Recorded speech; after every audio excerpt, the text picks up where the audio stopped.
All right. Donc, bonjour tout le monde.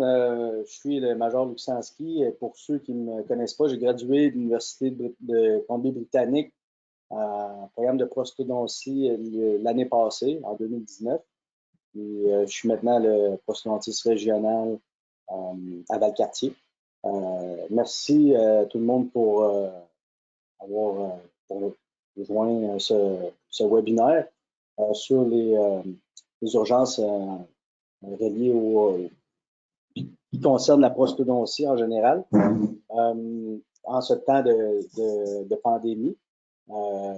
Puis je voulais juste aussi, avant de commencer, souligner le travail de Major Mark avec l'initiation de tous ces webinaires sur différents sujets comme l'endo. Il va en avoir aussi en paro, en maxillofacial sur les chirurgies achromatiques, sur les cours avancés sur l'anesthésie par Major Carrier. Tout ça, c'est vraiment intéressant. Puis l'autre, on voulait contribuer en prosthodontie avec les urgences qu'on pourrait rencontrer, là, les plus communes qu'on risque de rencontrer. Donc, on a tous suivi la progression du SARS-CoV-2, du virus SARS-CoV-2 au travers le monde. On a vu que ça commençait en Chine. Au début, on pensait que ça allait possiblement être contenu dans cette région-là, dans la région de Wuhan. Mais à un certain moment, comme là aussi, on voit la progression après un mois.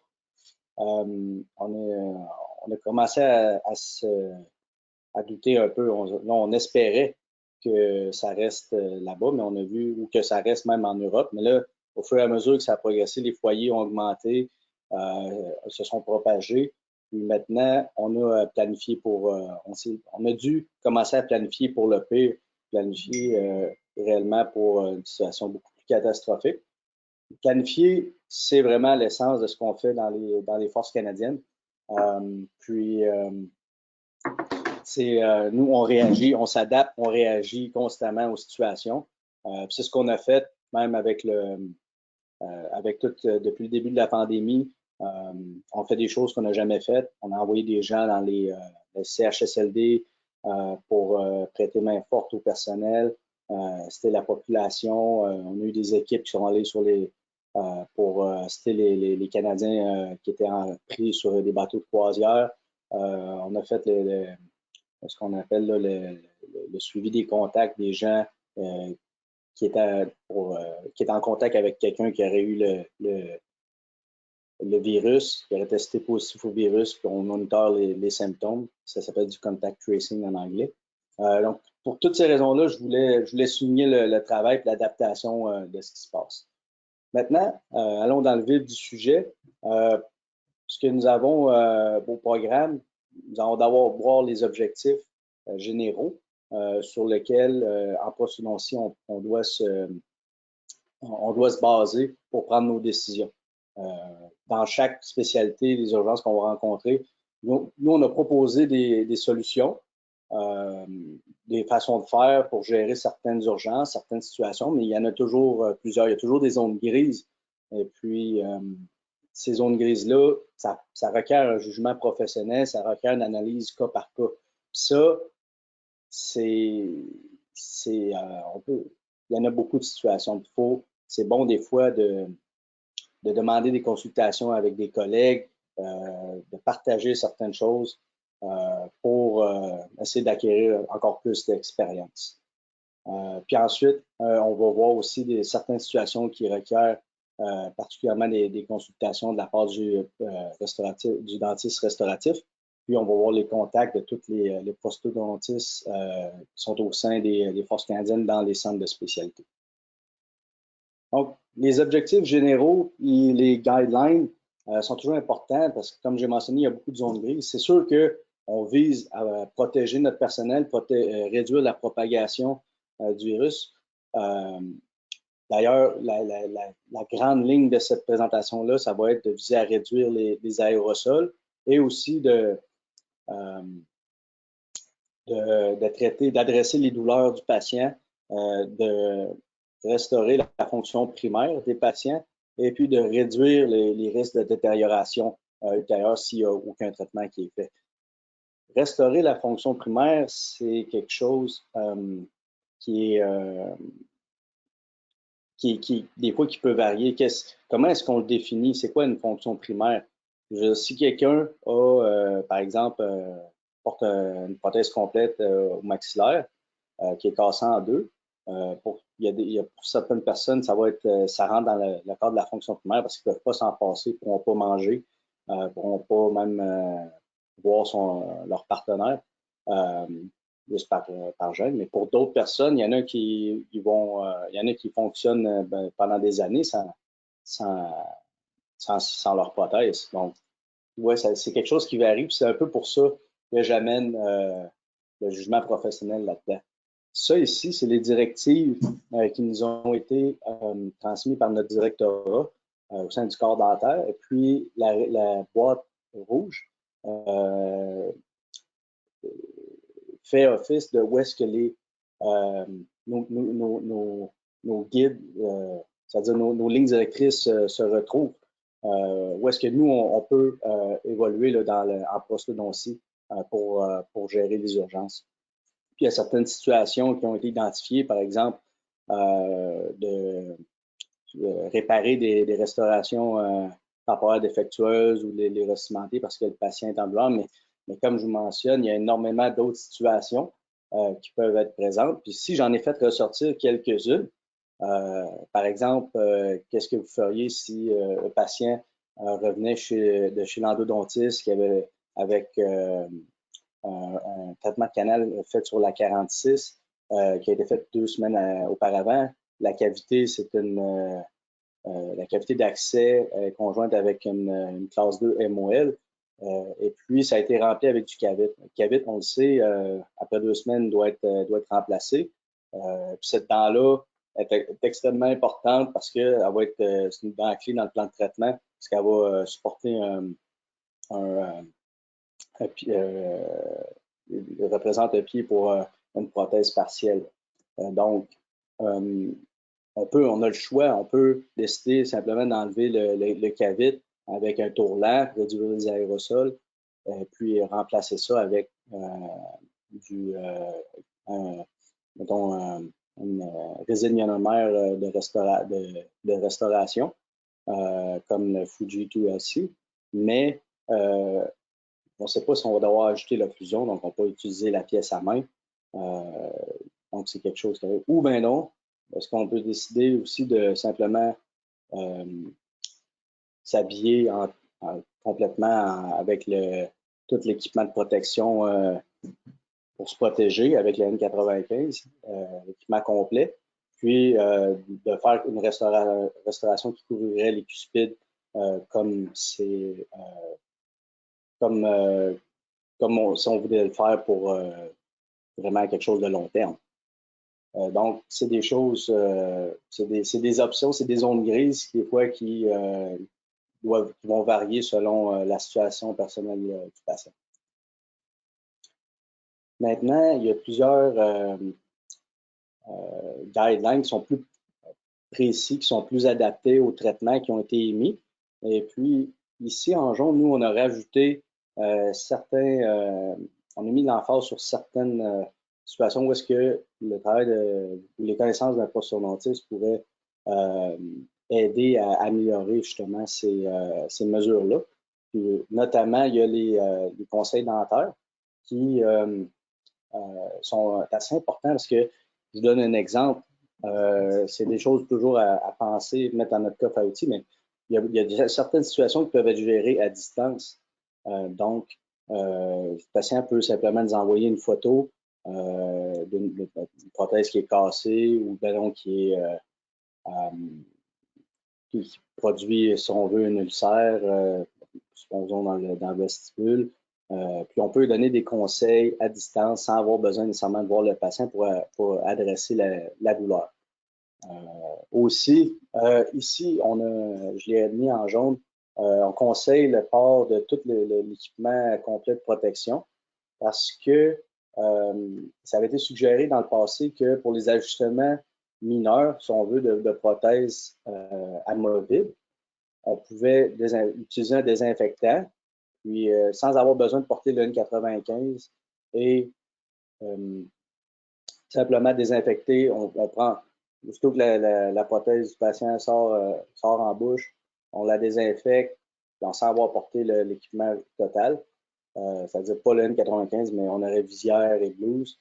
Moi ici, je recommanderais même de mettre le cadeau parce que quand on a juste une prothèse, il y a de l'acrylique qui vole un peu partout.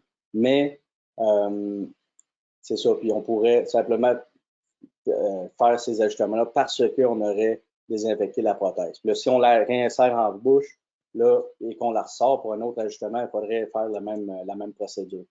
C'est pas encore, le protocole n'est pas encore établi pour ça parce qu'il y avait des considérations là, sur le type de désinfectant à utiliser, l'impact que ça peut avoir sur la prothèse et sur s'il fait que ça peut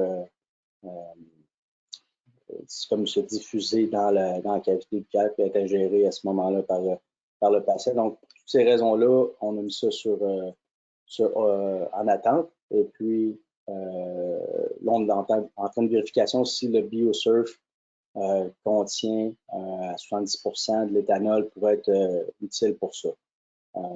Avec un petit peu de chloroxydine. La chloroxydine n'est pas pour supprimer le virus. Donc, c'est des options. Ensuite, quand on utilise la digue, on peut, un rappel qui dit que ça peut être fait pour enlever n'importe quelle pièce là, de prothèse fixe et cimentée, justement pour réduire le risque d'aspiration.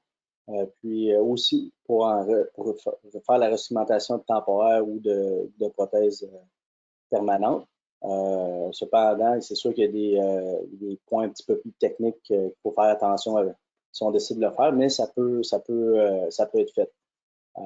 Aussi, utiliser des fraises appropriées, de bon type, des fraises neuves.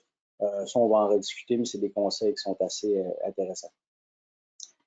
Allons maintenant en prothèse fixe.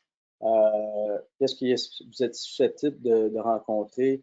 C'est la perte ou un bris là, soit d'une couronne ou d'une prothèse à plusieurs unités là,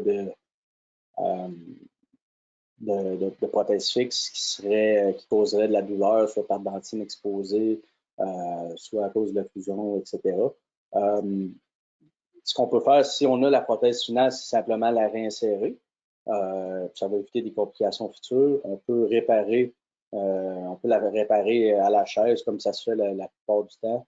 Ou un autre conseil ici, ça pourrait être d'utiliser la technique indirecte. On prend une empreinte en PVS, puis on la désinfecte, on l'envoie au lab, puis on peut obtenir une prothèse en PMMA qui va être beaucoup plus durable, beaucoup mieux adapté pour limiter les risques futurs de complications. Puis, il ne faut pas oublier de prendre, c'est sûr, notre articulé, puis aussi de contacter le lab, être sûr qu'on a une bonne coordination, que pas se retrouver, OK, assumer que le lab va être ouvert, puis se retrouve avec des problèmes, le patient est parti ou le lab voulait autre chose. Par exemple, le modèle, probablement que s'il ne l'avait pas, ça va lui prendre aussi le modèle opposé pour pouvoir bien articuler tout ça. C'est des choses à réfléchir quand même. Puis c'est impossible aussi que je fasse cette présentation-là sans discuter de la dentisterie digitale qui est un volet de plus en plus important. Nous, en Posto, on touche à ça assez souvent. Les formations continues maintenant tournent tous autour de ça, la plupart, à tout le moins. Puis ça, c'est quelque chose qui peut être très utile dans un contexte de pandémie, d'envoyer, au lieu de faire un va-et-vient vraiment d'empreintes, etc., on pourrait utiliser un scanner intraoral pour faire ça à distance. Ça pourrait certainement limiter la contamination. Parce qu'on connaît tous les études qui mentionnent qu'il y a des lacunes à ce sujet-là quand on envoie des empreintes au laboratoire. il y a toujours des risques de contamination. Un autre conseil, quand j'ai mentionné antérieurement là, sur l'utilisation de la digue, si vous cimentez une prothèse finale avec la digue, c'est important de faire attention que premièrement, on ne coince pas la digue entre la margination et la prothèse, ou que le pontique ne fait pas un effet là, un effet ressort qui délogerait la prothèse dans l'axe d'insertion. Puis on se retrouverait à ne pas cimenter complètement de façon à scie la prothèse. Ça peut mener à d'autres problèmes. Donc, c'est quelque chose à considérer. Si on perd un temporaire, on peut pas, on décide de réduire, si on veut, la longueur, ou si c'est simplement un temporaire unitaire ou juste simplement quelques unités, on peut y aller avec une prothèse de transition ou ce qu'on appelle un SX. Prothèse de transition, c'est sûr que ça a différents avantages. C'est plus durable, c'est plus esthétique. Ça peut être, on peut reliner, le patient peut manger avec, alors que le SX, lui, peut décoller des fois de sa matrice en celluloïde. Des fois, il est moins esthétique. Les deux types de prothèses, par exemple, amènent des limitations avec la phonétique, mais en général, les patients aiment mieux ce qu'on appelle le flipper, parce qu'il est généralement aussi plus durable. Si vous rencontrez une prothèse fixe qui devient lousse, qui cause la douleur, par exemple, si on a une prothèse pont papillon, ça peut arriver qu'il y a une lettre qui décolle, il se produit un build-up, une accumulation, si on veut, de plaques entre la dent et les lettres. Ça peut amener des interférences d'occlusion. Les bouts coupants peuvent aussi irriter la langue. À ce moment-là, ça peut causer de la douleur, puis c'est mieux d'adresser ça. Donc, on peut couper les lettres, dans le cas pour l'image à gauche, ou si on se retrouve avec un modèle, si on veut, avec seulement un pilier, ben là, on va se retrouver avec un espace édenté. Puis si on se retrouve avec un espace édenté, bien, probablement que ça n'a pas trop d'impact, mais il faut toujours se questionner, toujours y aller aussi avec nos guidelines de limiter les risques là, de détérioration future. Puis si la personne, on a en tête qu'il pourrait y avoir du mouvement dentaire, la personne a eu un chevauchement important, puis la personne déjà a eu l'expérience de ça, a dû réavoir des traitements d'ortho parce qu'il y avait eu du mouvement, etc. Là, on peut penser que ça serait mieux de maintenir l'espace. Donc, à ce moment-là, on adresserait une portion un peu plus fonctionnelle. Mais autrement, ce qu'on peut faire, c'est simplement laisser comme ça et puis faire un suivi. Laisser la personne avec l'espace édenté, puis c'est ça, faire le suivi. Puis, si ça vaut, ben là, on interviendra là. Est-ce que c'est imprédictible d'une certaine manière le mouvement dentaire? Il y a certaines études qui l'ont démontré, plus en postérieur, par exemple, ces études-là, mais c'est sûr, c'est toujours un risque.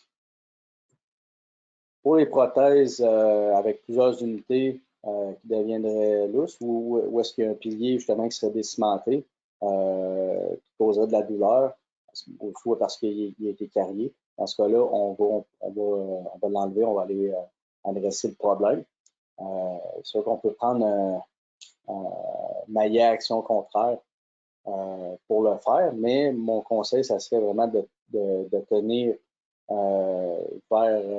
gingivalement, si on veut, la portion, on va l'appeler, qui est en cantilever, pour arriver à forcer dans l'axe du pont pour le déloger, carrément dans l'axe d'insertion, c'est-à-dire. Puis, mais si on veut y aller plus safe, on peut juste prendre des fraises. Il faut utiliser les bonnes fraises, savoir lesquelles. Puis, j'ai regardé un petit peu dans la littérature. Il y a des fraises qui sont meilleures que d'autres. Pour les fraises carbure de tungstène. L'étude de gauche montre qu'il y avait certains modèles qui étaient plus efficaces, qui démontraient moins de détérioration après plusieurs coupes. Puis celle de Colten montrait un meilleur résultat. Où ça a été moins affecté par la stérilisation aussi au final dans cette étude-là. Puis l'étude de droite faisait plus un rappel sur tous les facteurs à considérer qui interviennent dans l'efficacité d'une coupe. Puis, premièrement, c'est toujours important quand vous utilisez une fraise de carbure pour couper des métaux de base ou des alliages de base, que la fraise soit plus dure que le métal à couper. Donc, on le voit tout de suite quand on rentre là-dedans si c'est quelque chose qui est efficace ou pas. Autre chose, c'est d'utiliser le bon groove design. Le type de gauche le démontre. Et aussi le bon grit là, pour ce qui est des fraises diamantées. Généralement, on va couper le métal avec les fraises de tungstène, puis les fraises diamantées, ça va couper la porcelaine. Pour ce qui est du zirconia, il y a des fraises aussi spéciales pour ça, vu que c'est un matériel extrêmement dur aussi. Ici, on voit aussi qu'il peut y avoir une décroissance même de l'efficacité de 20% après 20 coupes. Donc, c'est assez révélatif. Puis aussi, il y a d'autres facteurs comme la pression qu'on met sur notre main, la longueur de la fraise, le type, combien de temps est-ce qu'on l'utilise, le diamètre, le torque de la pièce à main, qu'est-ce qu'on utilise pour la refroidir, la vitesse aussi, puis aussi comment est-ce qu'on la nettoie. C'est tous des facteurs importants à considérer. Donc, dans le cas précédent, même s'il y avait un long espace édenté, j'ai pu faire un SX. C'était ça que j'ai fini aussi par faire une prothèse de transition, mais initialement juste pour redonner des dents aux patients, c'est ça que j'ai fait. Ça a très bien fonctionné. Si on a des caries extensives qui sont à la margination d'une couronne, on n'est pas nécessairement obligé d'enlever la couronne, spécialement si ça a lieu au buccal ou au lingual d'une dent. Des fois, ça peut être une bonne idée d'essayer de la réparer, surtout si on peut circonscrire. Puis pour ça, il y a des matériaux qui sont bons pour ça. On passe au verre ionomère ou au verre ionomère de restauration. Moi, ça serait plus un verre ionomère que j'utiliserais pour ça, étant donné que les caractéristiques de propriétés mécaniques sont moins importantes à la margination d'une couronne. Mais pour d'autres types comme de restauration, on peut le faire, on peut l'utiliser, ça serait mieux d'utiliser un verre ionomère de restauration. Une résine modifiée verre ionomère pour faire la restauration, ou même on peut utiliser la biodentine.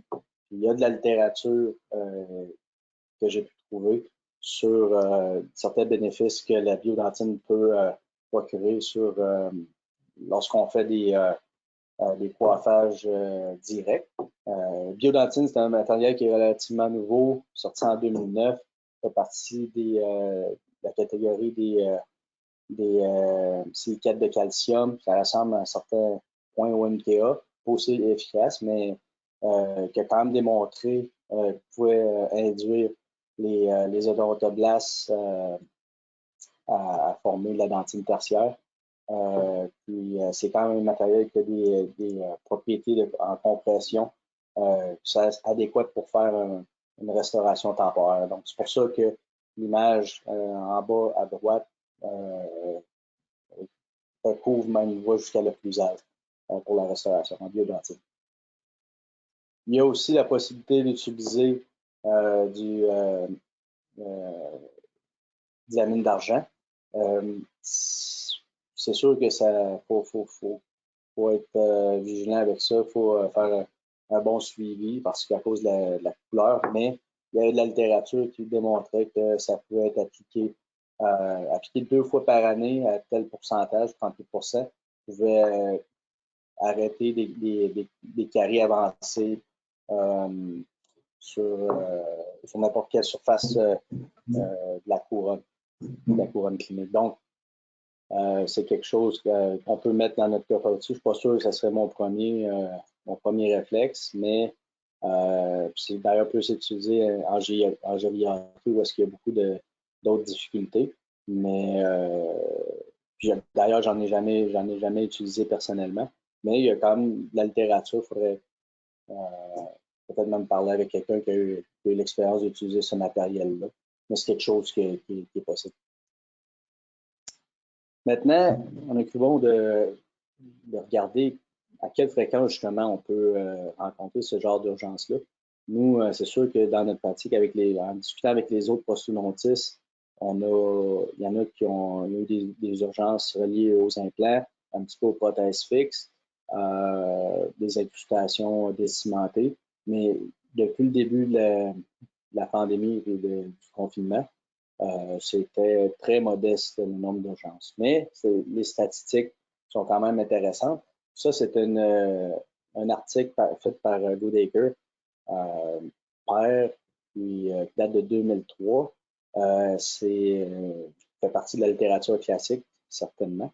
Puis, qui me démontre que pour les couronnes simples ou unitaires, les complications sont assez mineures, puis sont plus fréquentes pour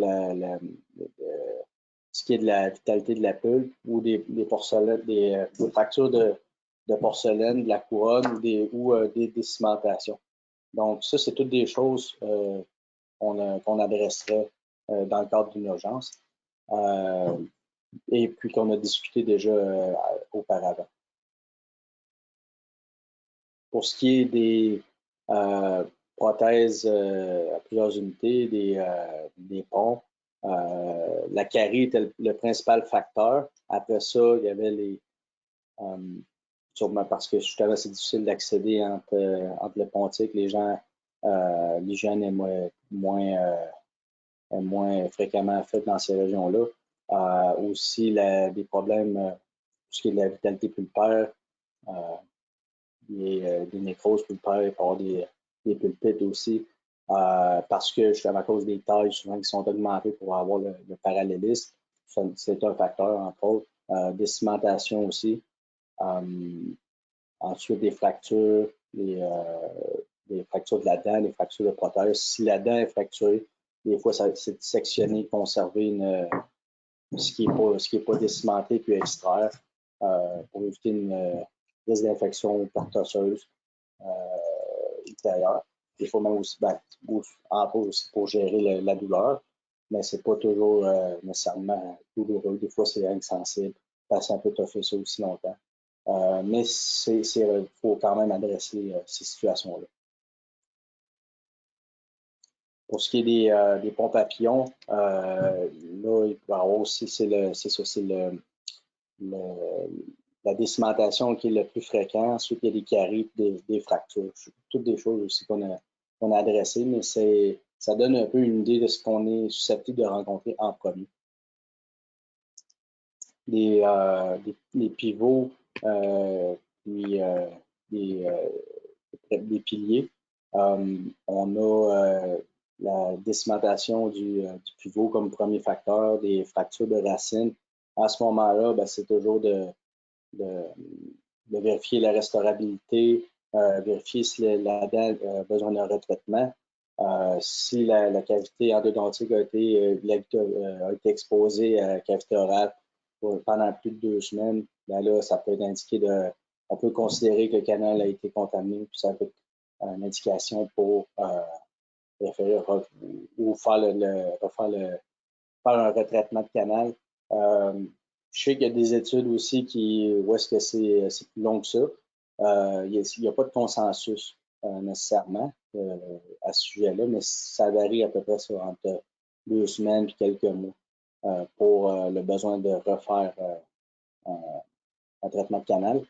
Et entre-temps, on peut toujours mettre du hydroxyde de calcium fermé avec un verre ionomère comme le Fuji9, puis ensuite faire le retraitement quand quand la personne est disponible. Ce qui est des fractures de racines, c'est sûr que c'est l'extraction. Le reste, on en a pas mal discuté aussi. Maintenant, allons pour ce qui est des urgences reliées aux prothèses amovibles.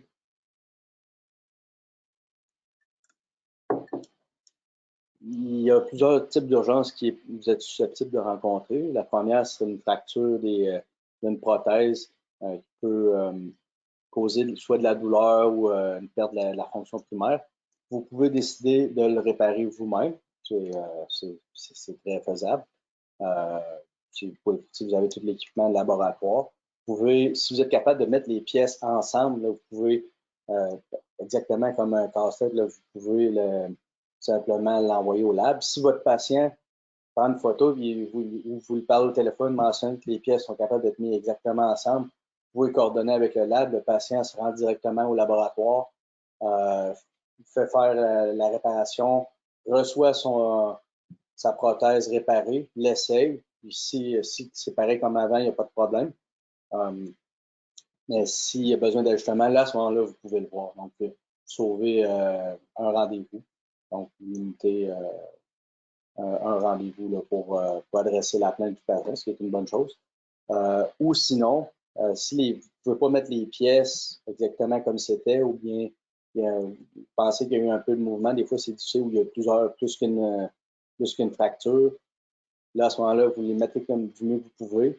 Après ça, vous prenez une empreinte juste de la surface du l'intaglio, de la surface intaglio de la prothèse, l'intrado, c'est-à-dire. Puis ensuite, là, vous l'envoyez au laboratoire pour faire un reline, un rebasage, un regarnissage, pardonnez. Des fois, je suis un peu en anglais aussi. Mais c'est ça, pour que la prothèse puisse être bien adaptée. Si c'est un partiel, les mêmes étapes, sauf qu'à la fin, vous allez devoir faire une impression, une empreinte pour capturer aussi les dents, les autres dents qui sont présentes dans l'arcade. Ici, pour cette slide-là, je faisais un rappel vraiment là, à savoir si on a vraiment besoin de voir le patient. Comme j'ai mentionné, des fois, on peut simplement l'envoyer au laboratoire, mais si c'est simplement pour mentionner s'il y a des échanges avec le patient de photos, de vidéos, de faire attention avec ce qui est protégé B. Puis, le patient peut vous envoyer ça encrypté. S'il y a des échanges vraiment d'informations de ce type, il faudrait que faut que ça soit encrypté, en fait. Si vous rencontrez une prothèse, OK, il y a eu de la résorption de la crête alvéolaire, il y a des pressions qui sont faites de façon excessive, ça peut créer des nucléus fissuratum. Et puis, dans ce cas-ci, ça va être d'ajuster la prothèse, de réduire la pression, de faire un suivi, être sûr de regarder s'il y a d'autres ajustements qui peuvent être faits. Mais dans ce cas-ci, comme j'ai mentionné un peu au début, c'est mieux de porter tout l'équipement. Présentement, jusqu'à temps qu'on ait d'autres directives qui disent le contraire. Comme justement utiliser une surface, un nettoyant comme le BioSurf qui pourrait être utilisé, puis avec lequel, aussitôt que la prothèse sort en bouche, on le nettoie, on peut faire l'ajustement mineur, la remettre en bouche, faire ça. Si on la ressort, on retrempe la prothèse dans le nettoyant BioSurf, et puis jusqu'à temps que ça soit fini. Tout ça sans avoir besoin de porter l'équipement complet, mais juste le niveau plus bas là, de protection qui a été émis dans les directives du directeur. Ici, on a eu un cas du major David Lalande, d'un patient qui a envoyé ça comme email. S'il vous plaît, docteur, juste réparez-moi cette prothèse-là. Et puis, dans ce cas-ci, on voit que la fracture était au niveau d'une cavité d'accès. Puis David avait n'étais pas certain s'il y avait un doute à savoir si ça pourrait affecter les autres implants.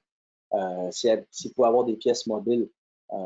Donc, il a vu le patient, puis il a enlevé tout ce qui est lui, il met du composite de flow pour les cavités d'accès, donc il l'a enlevé.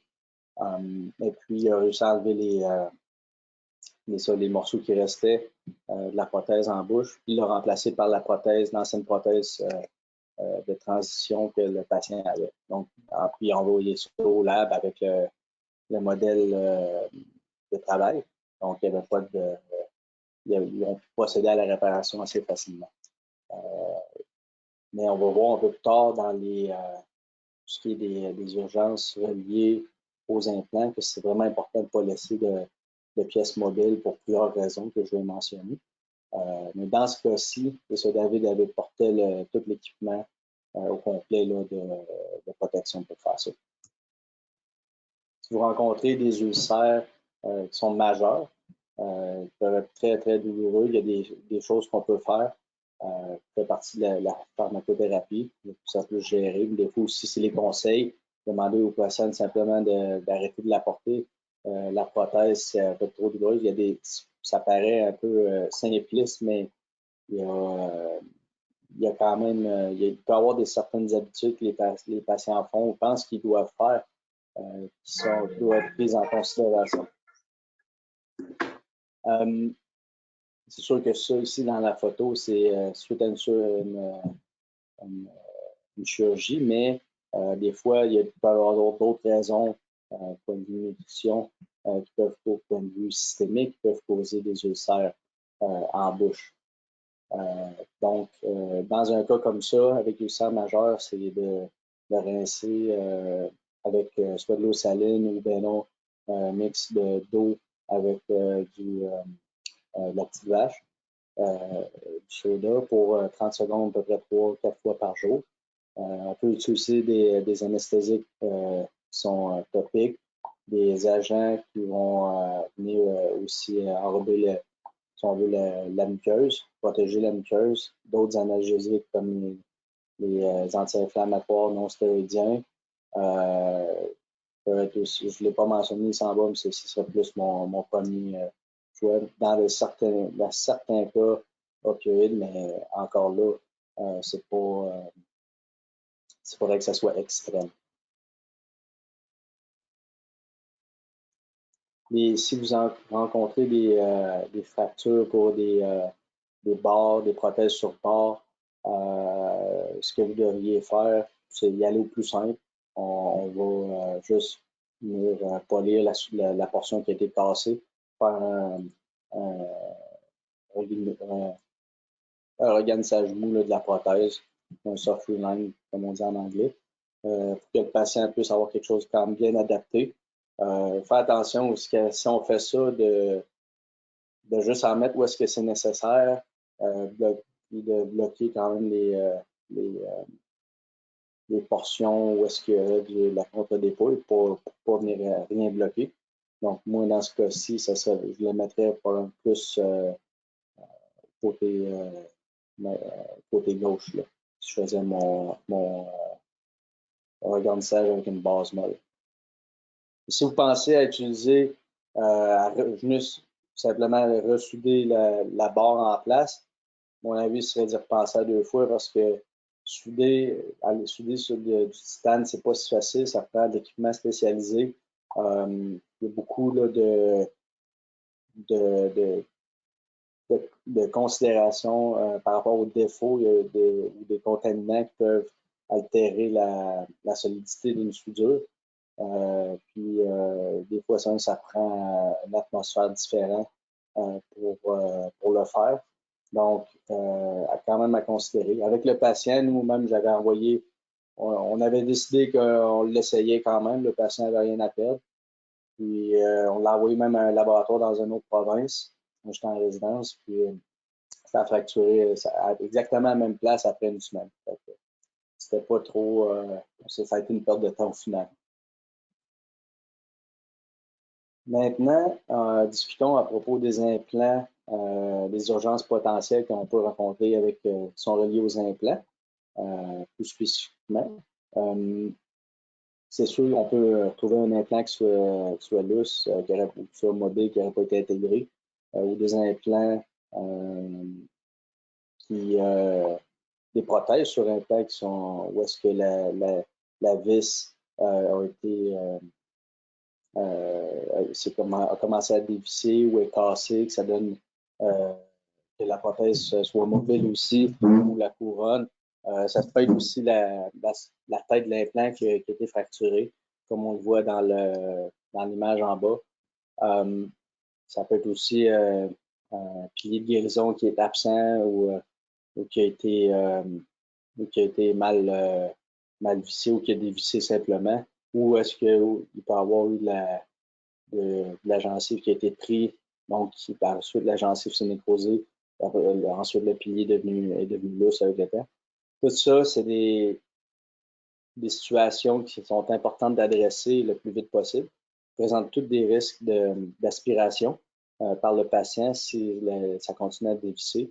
Peuvent causer aussi des risques de périimplantite, périimplant mucosite, ou des abcès parodontales, ou ça peut même endommager la tête de l'implant. Après ça, qu'on peut amener d'autres problèmes, d'autres complications par la suite. Si vous avez une prothèse complète supportée par des implants, il y a plusieurs façons d'adresser ça. La prothèse est cassée en deux, donc vous pouvez décider de l'enlever complètement, puis de mettre le temporaire ou la prothèse de transition que le patient avait en place. Vous pouvez aussi décider d'enlever tout ça, mettre des piliers de guérison, puis d'utiliser la vieille prothèse du patient qui n'est pas sur l'implant. Puis pour faire ça, c'est sûr qu'il faut créer l'espace pour les piliers de guérison.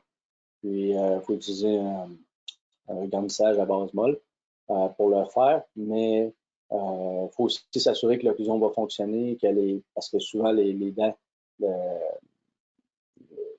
positionnement des dents va avoir été modifié. Le plan occlusal aussi, des fois on peut l'ajuster avec la prothèse antérieure, mais des fois ça ne fait pas du tout. Donc c'est pas possible. Il y a ça qu'il faut considérer. Ce qu'on peut faire aussi, c'est s'il y a un morceau, supposons, qui est en procédure cantilever qui a cassé, on peut juste polir, puis le patient garde le reste. Aussi, on peut, des fois, si on voit des lignes de fêlure, là, à ce moment-là, on peut décider de réparer avec soit du rebound, on peut utiliser des fils de métal avec rétention, juste des rétentions mécaniques, mais utiliser l'acrylique qui va en bouche comme l'acrylique Tokuso. On peut utiliser aussi, on peut la sortir complètement, la réparer nous-mêmes en utilisant le modèle de travail du patient. Ou on peut même décider de pas de la faire nous-mêmes, mais de l'envoyer au lab. Laisser le patient sur des piliers de guérison, s'il est d'accord pour une couple de jours, dépendamment de la coordination qui est faite avec le lab, mais sans sa prothèse. Ensuite, quand on la reçoit ou si on est prêt à la réinsérer, c'est sûr qu'il va falloir ensuite remplir les cavités d'accès avec du Teflon. Nous, on utilise ça parce que c'est plus facile que si on met autre chose. Là. Glacé ou de la gutoperca, c'est plus dur à enlever. Le Teflon, c'est assez rapide. Puis, il ne faut pas oublier de le faire parce que si ensuite on utilise un composite flow pour refermer, mettons 2-3 mm de profond, on ne veut pas que le composite aille jusque dans le fond puis qu'il vienne cacher la tête de la vis, puis ensuite, pour l'enlever, on va endommager la tête, la vis risque d'être strippée, on sera plus capable de la dévisser, il va falloir couper la tête. Puis là, en tout cas, ça, c'est d'autres problèmes qu'on veut éviter. Puis on veut aussi l'insérer correctement avec le bon torque. Puis ça, il faut aller dans les recommandations du manufacturier. Puis avec le bon tournevis aussi. Pour essayer d'éviter, en contexte de pandémie seulement, de prendre une radio pour s'assurer que la prothèse est bien assise. Si c'est une ancienne prothèse, on sait que tout le monde, c'est sûr qu'il ne faut pas assumer, mais si on croit que la prothèse a été passée le plus qui est possible, on peut essayer de la réinsérer une fois ou deux ou plusieurs fois, juste pour s'assurer qu'elle est bien assise. Juste pour avoir, il faut que je m'exprime convenablement, mais avoir un bon feeling que la prothèse est bien assise et qu'il n'y aura pas de problème. Puis ensuite, quand on insère une vis, on va le voir, il faut que la vis s'engage avec à peu près un demi-tour, pas plus. Donc, ça donne un feeling que la vis, il y a pas on ne force pas que la vis rentre exactement où est-ce qu'elle devrait être. C'est un signe que la prothèse est bien assise. Donc, ou si on peut essayer d'appuyer très fort pour être sûr qu'il n'y a aucun mouvement. Tout ça, c'est des conseils là, pour insérer de façon convenable la prothèse complète là, sur l'implant. Si on a des vis qui sont brisées, qui sont prises dans la tête de l'implant, ou des têtes qui ont été strippées, c'est comme j'ai mentionné un petit peu, c'est très difficile, ça peut être difficile de régler ça. Vous pouvez quand même essayer avec un explorateur juste de la dévisser. Mais si ça ne vient pas à ce moment-là, référez-nous, parce qu'il y a d'autres techniques, il y a d'autres outils qu'on peut utiliser pour éviter d'endommager la tête de l'implant. Ensuite, si vous voyez que justement il y a un framework ou un squelette, si je peux dire, qui n'avait pas été inséré de façon passive, ou est-ce qu'il y a un gap entre le pilier puis la tête de l'implant, à ce moment-là, ça va nous référer. Ça, c'est une urgence potentielle. Ça peut mener à des complications postodontiques ou restauratives. Puis, il faut les adresser. Une situation que vous êtes susceptible de rencontrer assez fréquemment, si votre patient vous dit hey, j'ai perdu mon implant. En fait, c'est pas la plupart du temps, c'est pas l'implant, c'est le pilier de guérison. Puis à ce moment-là, c'est sûr qu'il faut vous assurer qu'il y a un pilier qui avait bien été placé avant. Si le patient l'a reconnu, dans ce cas-là, vous le savez. Il faut que vous voyez aussi quand est-ce que l'implant a été placé, justement pour savoir est-ce qu'on est dans la période où est-ce qu'il n'y a pas de la stabilité, on est au creux entre la stabilité primaire puis secondaire. À ce moment-là, c'est critique. Il ne faudra pas aller, il faudra être très, très délicat quand on va réinsérer là, le pilier de guérison. Mais aussi, ce qui est très important de mentionner, c'est où est-ce qu'il est passé ce pilier de guérison-là. Est-ce qu'il est rendu d'un poumon? Est-ce qu'il a été avalé? C'est quelque chose aussi qu'il va falloir adresser. Il va falloir faire justement une référence, mais pas juste envoyer le patient, OK, tu iras à l'hôpital pour checker ça.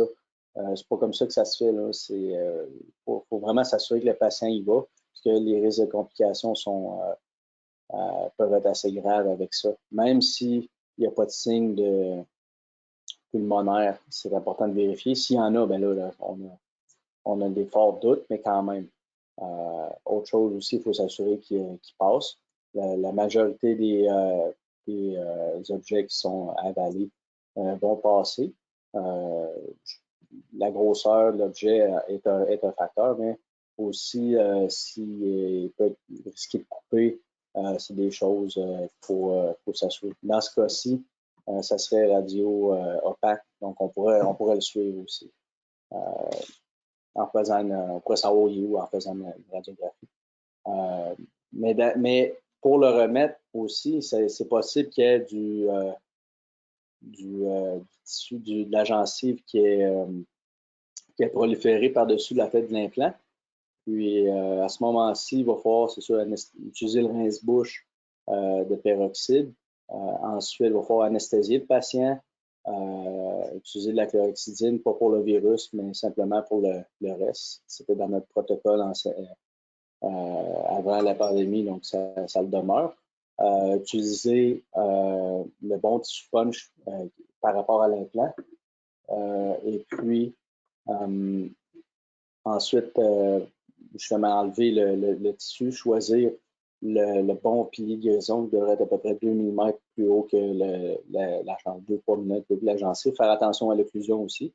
Insérer avec le bon torque. Il y en a des études, bon, on avait eu un débat là-dessus à savoir est-ce qu'on l'insère avec nos doigts ou on utilise un torque pour faire ça. Il y a des études, plusieurs études en fait, qui démontrent que le torque peut varier d'à peu près 12 newtons par centimètre jusqu'à 28 newtons par centimètre d'un praticien à l'autre. Donc, pas trop on ne sait pas trop jusqu'à combien qu'on le torque, mais si on ne doit pas le torquer plus que 15, dans ce cas-là, moi, je prendrais l'instrument qui me mesure pour le faire, pour m'assurer que c'est fait selon les recommandations. Toujours bien important d'utiliser une soie et un écran pharyngien. Quand on manipule des pièces d'implant, il y a d'autres choses aussi que je vais discuter plus tard qui est important de considérer. Voici à quoi ressemble un petit punch. Principalement, la pointe nous permet aussi de... Dans le fond, il faut être capable de s'enligner vraiment dans l'axe de l'implant, vraiment s'enligner au centre pour qu'on ait un trou, créer une gingivectomie qui est vraiment là, qui est adaptée là, où est-ce que l'implant arriverait. Utiliser aussi la bonne vis, c'est quelque chose d'important.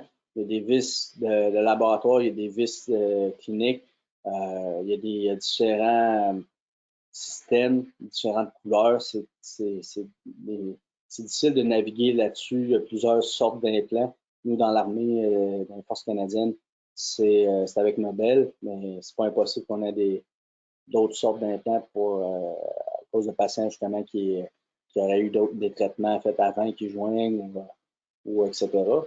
Situation. Mais c'est important, c'est ça, d'utiliser la bonne vis. Puis ici, il faut faire attention parce que vous voyez que pour le narrow platform, la vis de lab et la vis de laboratoire, ça ressemble, sont de la même couleur. Alors que pour les autres, il semble que ça soit le noir charcoal, qui soit les vis cliniques. Mais il y a aussi pour le Angulated Screw Channel, qui est, les deux sont grises, mais il y a un qui a un collet bleu. Donc ça, il faut le savoir.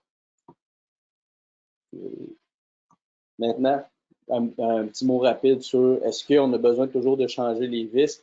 Il y avait certaines études qui suggéraient qu'après 5 fois qu'on a vissé une vis, bon, il pourrait y avoir de la tension, de la fatigue qui s'installe dans le métal qui pourrait lier à des fractures après. D'autres études plus récentes mentionnent que ce n'est pas nécessairement le cas. On peut quand même juste revisser une vis de façon routinière avec les bons torques. Vérifier que justement après quelques minutes que le torque n'est pas changé. Mais mon conseil, ça serait vraiment d'inspecter la vis. Si on voit des signes de détérioration, des particules métalliques, la tête est un petit peu maganée, regardez les filets, dans ce cas-là, on n'hésite pas puis on la change. Utiliser le bon tournevis, c'est quelque chose aussi important. Il y en a 3 qui sont les plus fréquemment utilisés avec l'équipe de Nobel. C'est le Mi-Grip, qui est dont l'embout est hexagone. Il y a l'Omni-Grip.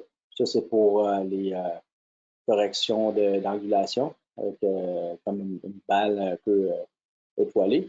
Puis il y a le triangle aussi pour les locators.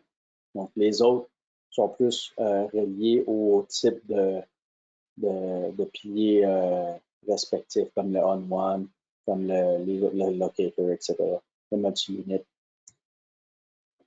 La recommandation du torque, ça va aussi avec les piliers respectifs, si c'est une vis de prothèse ou si c'est une vis de pilier. Demandez c'est-à-dire aller sur le site Internet assurez-vous que vous travaillez avec les bonnes pièces pour savoir quel est le torque. Des fois, même si vous avez un doute, vous n'avez pas capable de trouver l'information rapidement, vous pouvez même contacter le représentant Nobel qui va pouvoir vous aider avec ça, ou même le numéro 1-800, il m'est déjà arrivé de le faire. Ils sont très, très réceptifs à ça. Les types d'abattements de piliers, c'est-à-dire différents. Il y a le multi-unit, le on-one, angulated screw channel, il y en a d'autres. Les conventionnels, les old gold adapt. Mais les principales maintenant qui sont utilisées de nos jours, c'est ceux-là. Donc, il faut savoir à quoi ils ressemblent, avec quelle pièce qu'on travaille, comme j'ai mentionné. Aussi important de savoir avec quelle connexion qu'on travaille. Pour savoir quel feeling on recherche, aussi quand on l'insère, savoir s'il est bien inséré. On veut limiter les radiographies, mais il faut savoir comment ça va s'asseoir là-dessus. Si, mettons, on est capable de l'insérer, par exemple, avec une connexion hexagone interne, on va rechercher à m'emmener, tourner, pouf, tomber exactement où est-ce que le pilier va s'asseoir dans l'hexagone interne.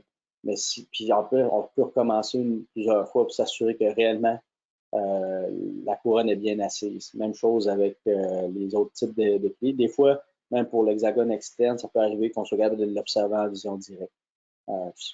Confirmer qu'il soit bien assis. À quel point on est susceptible de rencontrer ces types de complications en implant? Une autre étude faite par Goodacre, un peu plus récente, cette fois-ci, mais vraiment intéressante, c'est les fractures en acrylique sur des prothèses sur implant qui sont les plus fréquentes, où est-ce que les vis vont devenir lousses. Après ça, il y a les piliers aussi qui peuvent devenir mobiles. Peut avoir une perte d'implant.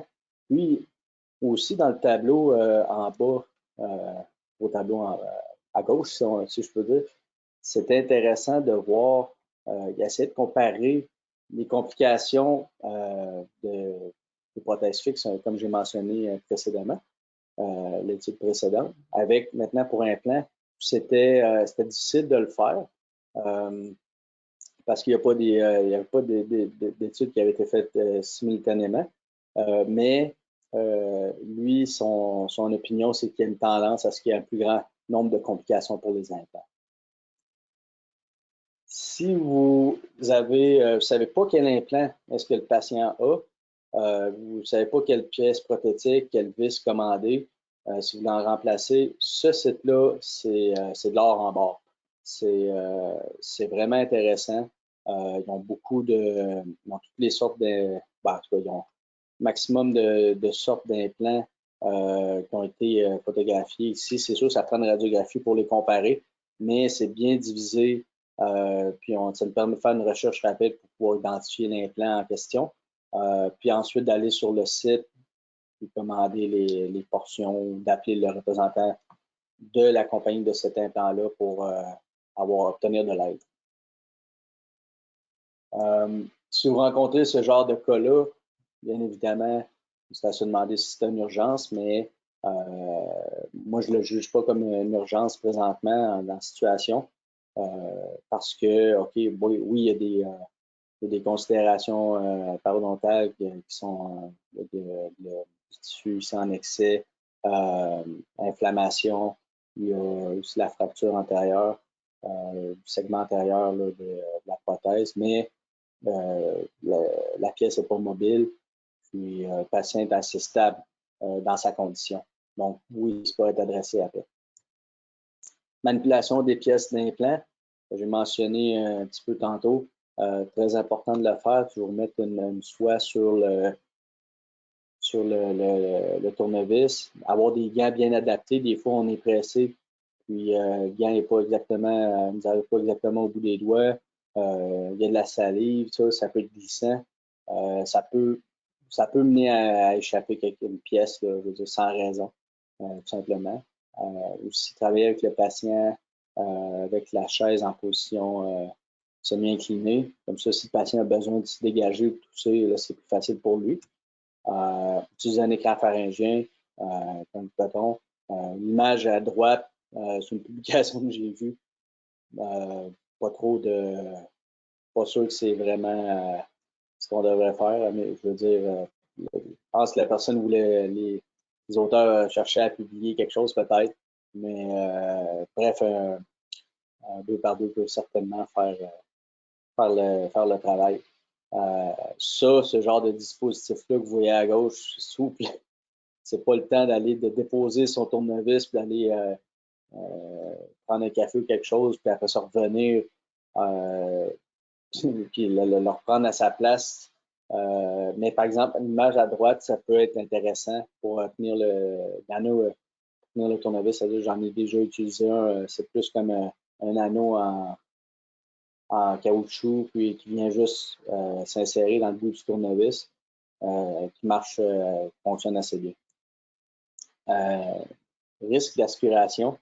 Je trouve ça intéressant de mettre cette étude-là parce que, regardez, la prosthodontie est une des spécialités où est-ce que le risque, le nombre d'incidents est plus élevé. Donc, c'est pour ça que j'ai un peu martelé là-dessus, mais c'est important d'avoir une bonne prise en charge du patient quand si des choses comme ça arrivent. C'est même pas pour des raisons légales, c'est réellement parce que le patient peut se retrouver réellement mal en point. Besoin de consultation par un dentiste restauratif, principalement ici pour des traitements complexes que je l'ai mis, mais c'est important à garder ça en tête. Pour le cas en bas à gauche, par exemple, si le patient ne peut pas avoir d'implant qui soit placé puis se retrouve avec une carie-linguale à 33, on ne veut pas nécessairement, on va essayer de tout faire pour garder cette dent-là, pas nécessairement l'extraire, parce qu'elle est assez clé. Là. Même si je préfère avoir une canine aussi dans le cadran 4, si j'extrais la 33, il n'y a rien. C'est impossible d'avoir un partiel qui va tenir là-dessus. Déjà là, même c'est loin d'être une situation idéale. Des fois, c'est ça, on pourrait même procéder avec une greffe osseuse pour le patient, mais c'est pas tous les patients qui peuvent aller au travers d'une chirurgie qui peuvent se la payer, en fait. Donc, il y a des dents qui jouent des rôles plus clés dans un traitement complexe. Regardons aussi le cas à droite. Si les dents sont supériorité 17-27, patient diabète non contrôlé, des forces d'occlusion intenses, parafonction, une dentition qui est très, très usée, avec beaucoup d'attrition, de l'abrasion et de l'érosion même. C'est important d'essayer de conserver ces dents-là justement postérieures au maxillaire parce que le patient, si on a quelque chose, on a une raison des extraire, ces dents-là, peut-être pas présentement, mais si on a une raison des extraire, c'est sûr que là, le patient va tomber sur une pente glissante, tout ce qui est d'avoir une stabilité dentaire. Puis ça changerait le plan de traitement complètement. Donc, on veut tout faire pour essayer de les conserver. Maintenant, si on a un prognostic qui est pauvre pour une dent, des fois, c'est pas nécessairement dire qu'on doit l'extraire. Des fois, on peut décider de faire un traitement de canal parce que avec les phases de réhabilitation, le patient, par exemple, va avoir de l'ortho, va avoir une greffe osseuse ou des implants placés ailleurs. Puis, il y a des temps de guérison qui sont longs. Des fois, ça peut être une bonne idée de faire le traitement de canal, de sceller la surface occlusale radiculaire, puis de gagner une année, des fois, même plus avec une condition stable, pas de perte osseuse, pas d'infection, rien. Simplement pour maintenir l'os. Des fois même, c'est pour faire une extraction, une extrusion verticale contrôlée en orthodontie pour augmenter le parodonte pour justement avoir un meilleur résultat esthétique, fonctionnel aussi, biologique. d'un implant qui serait placé dans cette zone-là. Des fois, c'est des cas un peu qu'on rencontre quasiment quasiment tous les jours dans une pratique quotidienne où est-ce que, bon, on se demande assez d'effets viraux, comment est-ce qu'on gère ça? OK, on n'aurait pas assez pour être textbook, mais on veut quand même, on a des raisons de vouloir sauver la dent, situation, mettons, biotype, je devrais dire phénotype, gingivale mince, patient dégage beaucoup. Après ça, la dent, OK, il reste un peu de structure dentaire, mais pas assez. Là, on veut réellement la conserver.